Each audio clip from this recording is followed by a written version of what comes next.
Sejam muito bem-vindos. Mindala Televisão partilha conhecimentos para o mundo inteiro e na língua portuguesa. Estamos com o Pedro João. Vamos falar sobre a atualidade na educação. O Pedro tem uma visão bastante interessante, talvez diferente, vamos já perceber, sobre o que é educação e como podemos trazer uma nova educação ou uma educação que já existe renovada. Vamos perceber tudo. Antes de mais, Pedro, muito obrigada por estares aqui.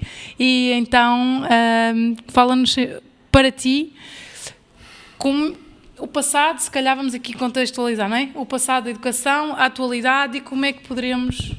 A educação, historicamente, é a passagem de uma cultura vigente às novas gerações, que é uma coisa que ninguém fala, não é? Ou seja, uma cultura vigente é aquilo que existe, é aquilo que está permanente, é aquilo que as gerações que passaram, ou a minha geração, a nossa, acha que é bem. E quando nós falamos em focar-nos na criança, ora bem, a criança é uma nova geração, uma geração futura, e eu digo, se alguém não concordar, gostava de saber, que ninguém consegue prever o futuro. E, portanto, queremos preparar estas crianças para um mundo que não sabemos o que é que vai ser, não sabemos como é que vai ser e não sabemos quais são os valores que elas devem ter. Nós temos os nossos, que estão adaptados ao passado. Pronto. Portanto, isto é o que é a educação e o que ela tem sido sempre. Há cerca de 150 anos atrás, as coisas mudaram um bocadinho porque houve algumas necessidades no século XIX de nos dar o quê? De bons soldados, bons funcionários públicos e bons trabalhadores industriais. E a nossa escola, a escola que nós exportámos, nós, Europa, exportámos para todo o mundo, é para nos dar estas três coisas, essencialmente, e depois selecionar alguns, normalmente já estão pré-selecionados por causa do nascimento, mas para selecionar alguns que vão ser os chefes. E isto é o que a escola tem sido até hoje. Quer dizer, é isto que ela quer. Quando nós dizemos, não, queremos olhar para a criança, queremos ver o que é que ela faz, quem ela é, que se conheça, a escola não foi criada para isto. Então o que é que nós estamos a pensar? Nós estamos a pensar numa educação que não é a passagem de valores meus, de valores da minha geração à próxima geração. É uma educação que é pensar, vamos olhar para a nova geração e ajudá-los a descobrirem-se. Não à minha maneira, não é, eu sei que vocês têm que ser criativos, não. Vamos ver o que é que vocês têm para nos oferecer, como é que vocês vão conduzir isto, o que é que vocês têm para construir o mundo da manhã. Ou melhor, aquilo que nós deixarmos dos disparates que estamos a fazer, não é? Portanto, que é um bocado esta a questão, não é? Vocês vão ficar com o mundo da manhã, o que sobrar do que nós fizemos até agora. Pedro, eu vou partilhar contigo uma coisa muito interessante que eu própria senti na minha vida e tem a ver com a visão sistémica e com as constelações familiares da vida. Eu muito tempo pensei como tu, na verdade, e achava também que os mais pequenos tinham essa palavra. Ou seja, eu punha os meus filhos ou as crianças do meu entorno no mesmo lugar que eu, no mesmo patamar. No entanto, percebi na minha vida pessoal, e isso refletia-se também na sociedade, que as crianças merecem e devemos respeitar a infância e não pô-las num patamar de adultos, como se elas tivessem que ter o papel que corresponde aos pais, de os alinhar. A partir dos 18 anos, sim, aí, como adultos, eles escolherão o caminho deles e farão o próprio percurso de autoconhecimento ou não. Podes comentar. Ok, expliquei mal. Eu não estou de maneira nenhuma a pensar, a perguntar a uma criança de 3 anos, olha, o que é que queres fazer? Ou como é que tu vês o futuro? O que eu estou a pensar fazer é observar a criança que me chega, criar limites. Eu não estou a dizer, vamos abolir a disciplina. Não, a disciplina é importante. Se eu criar um limite muito claro, ou seja, não podes ir para a rua sem... Obviamente, há um limite, claro, toda a gente concorda, não podes ir para a rua sozinho. Tens estes limites onde não podes fazer este tipo de comportamento. Dentro destes limites estás livre. E os limites vão aumentando consoante a criança vai aumentando a sua autonomia e a sua responsabilidade. Perfeito. Eu não estou aqui a dizer que as crianças não são crianças. O que eu estou a dizer é que eu não sei o futuro. E eu dizer assim, não, se eu preparar esta criança com este tipo de literatura, com este tipo de caligrafia, com este tipo de conhecimento... Não é? Como, por exemplo, o que nós costumamos fazer nos currículos escolares. Isto é o que as crianças devem saber para se prepararem para o futuro. O que eu estou a dizer é, não, as crianças devem saber aprender, e sem dúvida não concebo um universo em que saber aprender vai falhar a alguém, saber aprender é ótimo. E, acima de tudo, o que eu quero dar, a ferramenta que nós queremos dar à criança, adaptada a cada uma, porque eu não sei como é que elas são, tenho que olhar para elas, cada uma. A ferramenta que eu quero é a ferramenta da autoobservação. Ela saber quem é, ela saber o que é que quer. Mas não é aos 3, não é aos 5, não é aos 7, às vezes não é aos 15, às vezes não é aos 18. O que eu estou a dizer é, esse é um caminho que nós estamos a tentar dar às crianças. Ou seja, o que estás a querer dizer é complementar o que já existe com algo que vira para dentro, é isso? Ok. Não sei. O que já existe é o quê? É a escola convencional. Que serve para... Isto é uma pergunta tramada. Todos nós passamos pela escola convencional e todos nós temos uma autoimagem. Eu sou um tipo bastante inteligente, com muita cultura, portanto a escola convencional foi boa. A minha proposta é, eu acho que a maior parte de nós temos a nossa inteligência, a nossa criatividade, apesar da escola convencional e não por causa dela. Muito simples, os estudos que são feitos, por exemplo, na base da criatividade, mostram que todas as crianças até aos 6 anos têm mares de criatividade, têm um potencial tremendo. As crianças com 8 anos, depois de 2 anos de escola, 3 anos de escola, já não têm. A criatividade desceu imenso, porque as crianças são treinadas a fazer aquilo que o professor espera delas. Tão simples como isto. Uma criança faz um desenho. Quase todos nós temos a tendência para dizer: ai, que lindo desenho, que maravilha o que tu fizeste. E a criança perdeu o interesse no desenho que fez e passou a interessar-se na cara do adulto. O próximo desenho que ela fizer, faça uma experiência. O próximo desenho que ela fizer já não está a olhar para o desenho, está a olhar para a cara do adulto a ver quando é que vem aquele sorriso e aquele elogio. O desenho que ela fez, o que é dela, perdeu o interesse, ela está focada no adulto. Eu preocupo-me e tenho particular atenção a este tema, gosto muito, na verdade, porque a comunicação também é educação, na verdade, e tenho muito, também pelos meus filhos, essa necessidade de questionamento, tá? E as perguntas que eu te coloco não são para ir encontro ao que tu estás a dizer, mas sim, são as minhas próprias inquietações e as minhas próprias questões para mim própria. E o que eu me pergunto muitas vezes é: qual é a solução, sabes? Ok, nós não queremos esse sistema, não gostamos dele, não estamos de acordo, mas o que é que eu apresento à sociedade? O que é que eu apresento aos dirigentes? O que é que eu apresento aos políticos como solução para realmente criarmos uma escola diferente? Algo que seja estruturado, porque a estrutura, como tu dizias, é importante. Então, em primeiro lugar, a escola não está sozinha, não é? Portanto, quando nós falamos em mudar a educação, em revolucionar a educação, estamos a falar em mudar e revolucionar a sociedade. Portanto, isto nós temos de ter esta consciência. Mas, vamos começar pela educação, então. O que é que nós podemos fazer? Ter atenção às crianças. Se eu ponho 20 e tal crianças numa sala e quero passar um currículo, aquilo que eu tenho, o importante da minha sala é o meu currículo, não é a criança que lá estão. Depois vêm as desculpas, e que são reais. Eu não estou a dizer que um professor pode dar atenção a 25 crianças, a todas com o que elas merecem. Então está mal. Então, se calhar, é preciso turmas mais pequenas, ou se calhar turmas não é bem a solução, ou se calhar equipas de professor ao mesmo tempo na mesma sala, se calhar é mais eficiente do que ter um professor sozinho, etc, etc, etc. O que é que eu estou a fazer? Eu tenho um projeto. Eu tenho um projeto em que as crianças chegam e são ouvidas, é-lhes dado espaço. É-lhes dado espaço para criatividade, para desenharem, para brincar. Muito tempo que as crianças passam no meu projeto estão a brincar. Como? Livremente. Com os tais limites que nós estabelecemos. Conta-nos qual é a estrutura. Podes? A estrutura? Do teu projeto ou da planificação que tens? Tu disseste quando as crianças chegam, elas têm muito tempo para brincar, ou seja, imagina, tu tens o teu grupo que chega uma segunda-feira de manhã. Então, a primeira coisa que nós fazemos é uma recepção livre, em que eles estão um bocado uns com os outros, e depois sentamos-nos em roda. Nessa roda fazemos uma meditação, em que trabalhamos o silêncio, a respiração e trabalhar um texto que tenha a ver com esta questão de olharmos para dentro. E fazemos essa reflexão. Depois, vai depender dos dias. Temos algumas atividades que são em conjunto e que devem ser em conjunto, como a natação, como o yoga, como a música que é feita toda ao mesmo tempo, como a educação física. E depois temos as atividades curriculares. E como é que estas são feitas? São feitas da seguinte maneira. Há projetos. As crianças nem todas têm um projeto na cabeça, portanto, nós temos alguns projetos que podemos propor. Esses projetos são apimentados com várias questões curriculares, de maneira a que uma criança, por exemplo, que queira construir algo físico, como uma espada, ou como um kart, ou como um computador, possa meter várias coisas nesse projeto que tenha a ver com a história, com a matemática, com o português, obviamente, que está em tudo, porque é a língua, que tenha a ver com o inglês, por grande parte da investigação vai ser feita dessa maneira.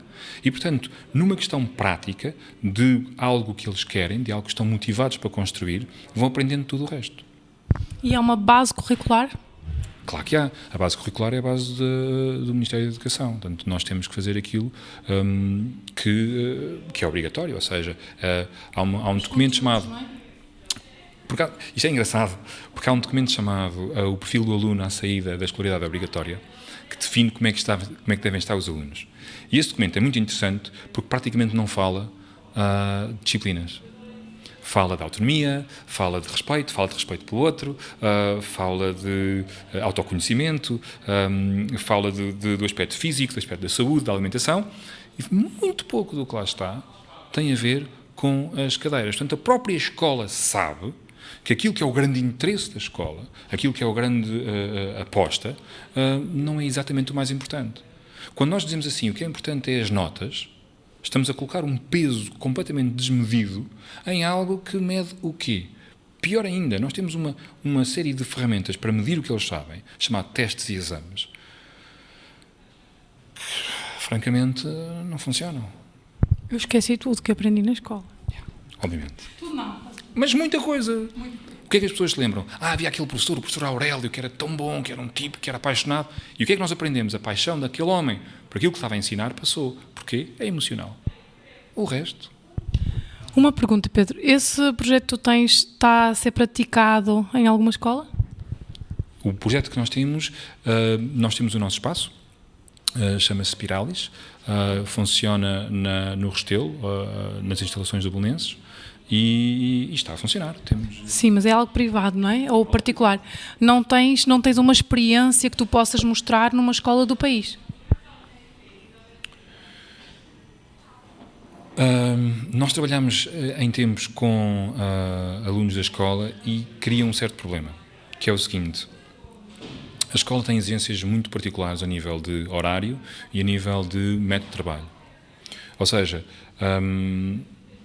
uma criança que está na escola deve acompanhar as matérias à medida que elas vão sendo dadas pelo professor. E depois tem os testes, e os testes é que vão determinar, de certa maneira, a nota que vai ter. Depois tem aquela parte toda da avaliação contínua e etc., que lhe dá mais uns pontinhos, mas é os testes que tem de fazer. E, portanto, um método que solta completamente a criança para aprender ao seu ritmo, com as suas escolhas, é muito pouco...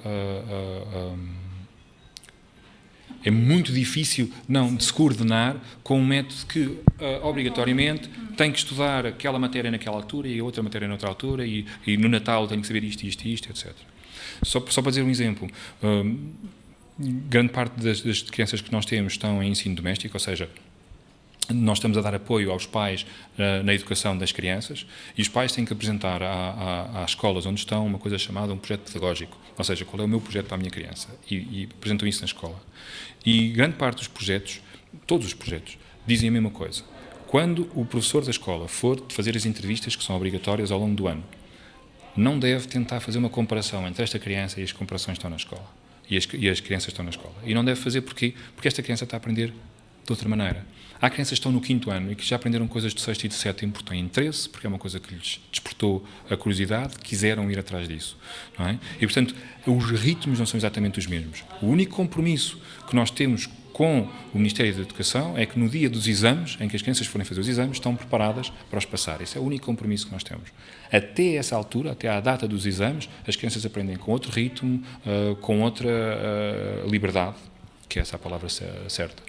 E, portanto, o que elas sabem ou não sabem a cada altura é muito dependente do seu percurso pessoal. E mais, eu posso ter duas crianças que estão exatamente inscritas no mesmo ano, duas no 8º, por exemplo, e o que uma sabe e a outra sabe não é exatamente a mesma coisa. Porque esta esteve interessada numas coisas e esta esteve interessada noutras. E o que vai ser muito interessante é que quando elas trabalham juntas noutros projetos, porque muitos dos projetos são em conjunto, se uma delas tiver uma grande paixão por um dos assuntos, vai infectar a outra. E é aí sim que as coisas depois vão-se crescendo. cada uma individualmente conhecendo-se a si própria e investindo naquilo que gosta, e depois passando esta paixão da aprendizagem uns para os outros, nos trabalhos de grupo, nos projetos ambientais, por exemplo, que temos além disso, faz parte do perfil do aluno à saída da escolaridade obrigatória, de projetos ambientais, programas de sociedade, em que eles também intervêm. Eu gostava de intervir nesta questão social. Boa, vamos a isso. Eu gostava de fazer um programa ambiental, limpar aqui o nosso sítio, fazer como a Greta, que vai à televisão e que fala, ótimo, vamos fazer isso, vamos em frente. Ou seja, não temos muito aquela ideia do trabalho escolar, em trabalho em que eu faço para ser avaliado por um professor. Temos a ideia de fazer trabalhos sérios que têm consequências e que resultam em objetos ou em ações particulares e concretas por parte de crianças que são pessoas e que estão a aprender a ser pessoas.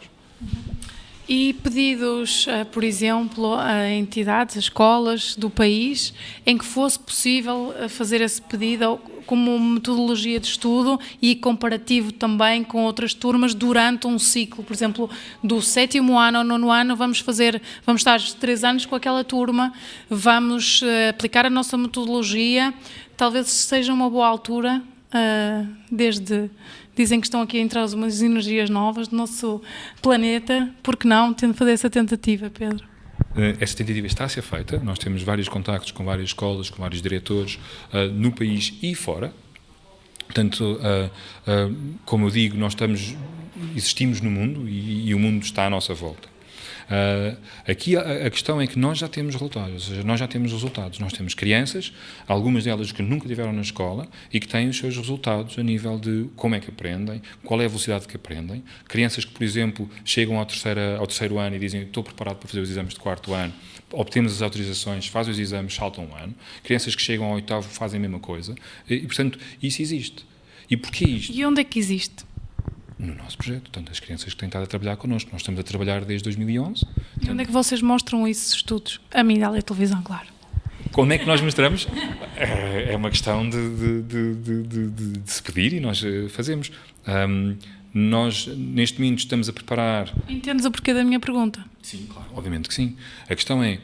Há muitas pessoas que se questionam, na verdade, onde é que vamos buscar dados, onde é que vamos ver isto na prática, onde é que isto está a acontecer, e por isso é mesmo em título informativo. Claro. O que é que se passa? Nós somos um projeto muito pequeno, com poucos recursos, estamos a aumentá-los agora. E, portanto,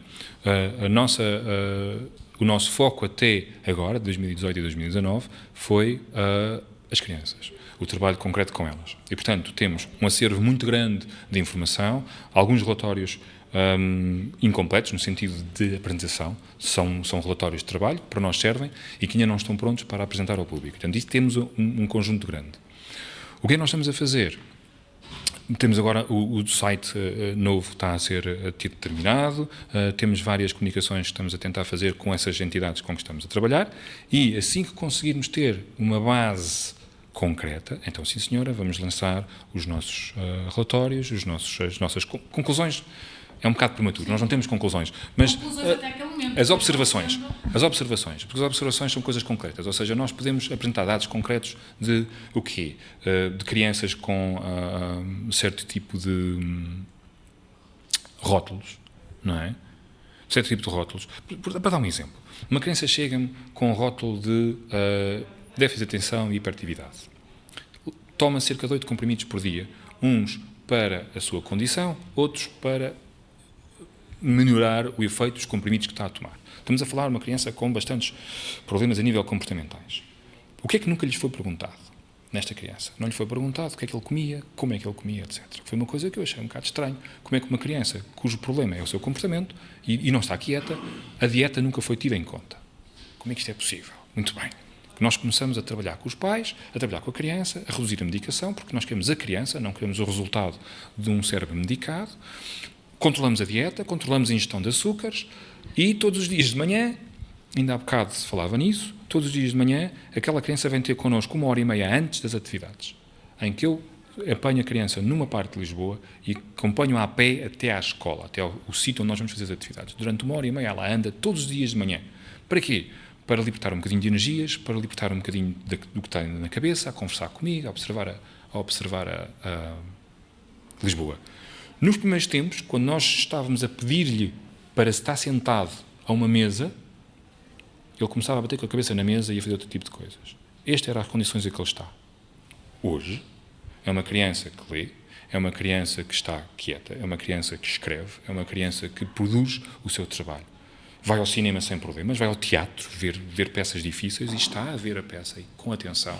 E sai do teatro tendo reconhecido tudo o que lá se passou, com atenção, com gosto e com prazer por aquilo que fez, que não conseguia fazer antes. Não é?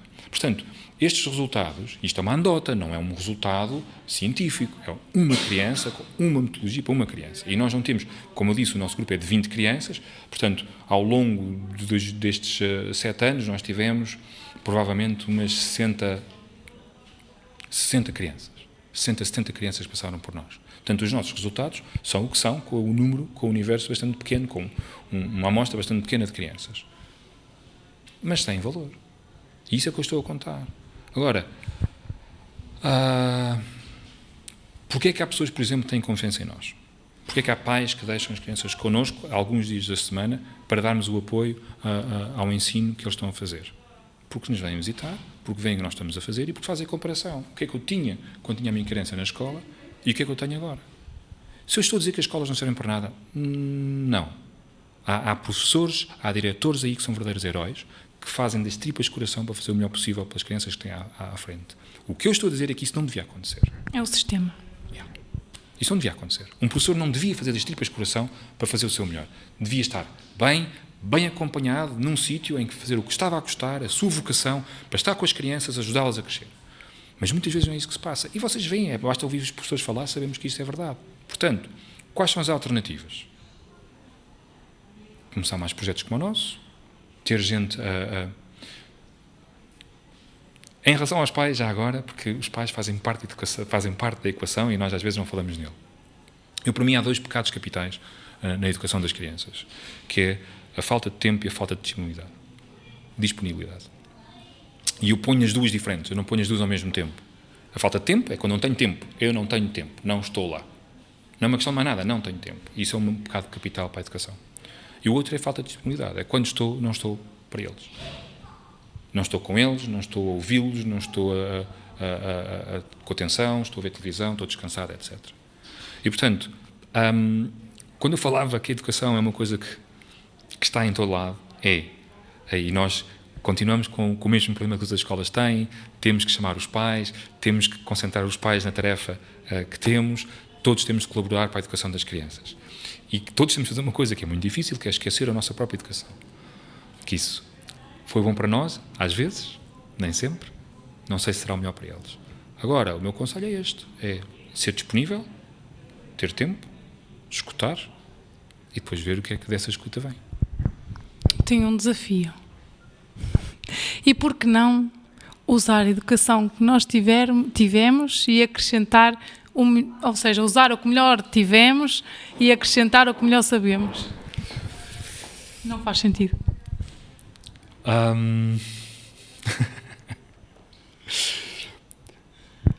minha questão é a seguinte: o que nós tivemos foi dividir crianças por idades, dividir em salas por professores. Eu disse o melhor que nós tivemos.